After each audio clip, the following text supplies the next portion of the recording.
যখন এই ক্লান্তিময় মুহূর্তে সমস্ত আলেমরা শায়েখে যাত্রাবাড়ি যখন ঐক্যবদ্ধতার ডাক দিয়েছে, ওই সময়টায় একটা জনগোষ্ঠী মাথাছাড়া দিয়েছে, জনসম্মুখে মাঠে ময়দানে বর্ণনা করা শুরু করে দিয়েছে, বয়ান করা শুরু করে দিয়েছে। অমুক এই জেলখানায় থাকা অবস্থায় আমাদের পক্ষে কোনো কথা বলে নাই, ওরা কোনো আলোচনাই করে নাই এই সম্পর্কে। এমন একটা জনগোষ্ঠী মাথাছাড়া দিয়েছে ঐক্যবদ্ধতা নষ্ট করার জন্য।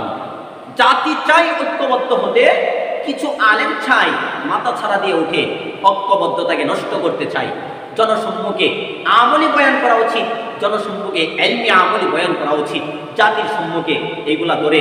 আজকে আমরা তো বলে থাকি 16 বছর পর্যন্ত, 16-17 বছর পর্যন্ত আমরা জুলুমের শিকার হয়ে আসছি। আরে অপেক্ষা করেন, এভাবে যদি একাগ্রতা, এভাবে যদি ঐক্যবদ্ধ নষ্ট করে দেন, এমন একটা সময় আসবে, এতদিন পর্যন্ত তো কথা বলতে পারছেন, বাহিরে আসতে পারছেন, বের হইতে পারছেন, এমন একটা জাতিকে আল্লাহ পাক রব্বুল আলামিন নিযুক্ত করে দিবেন, সেই দিন কথা বলা তো দূরের কথা, ঘর থেকে বের হওয়ার শক্তিটুকু আপনারা হারায় ফেলবেন। এই জন্য জাতির ঐক্যবদ্ধ নষ্ট করবেন না। যারা লাগামহীন আলোচনা করতেছেন, জাতির ঐক্যবদ্ধতা নিয়ে আপনারা কোনো কথা বলবেন না। জাতির ঐক্যবদ্ধতা বজায় রাখতে দিন, জাতি যেন ঐক্যবদ্ধ ছুটে না যায়, এমন কোনো আলোচনা আপনারা মাঠে ময়দানে করবেন না। ঐক্যবদ্ধ হন, এখনো সময় আছে, ঐক্যবদ্ধতা হন।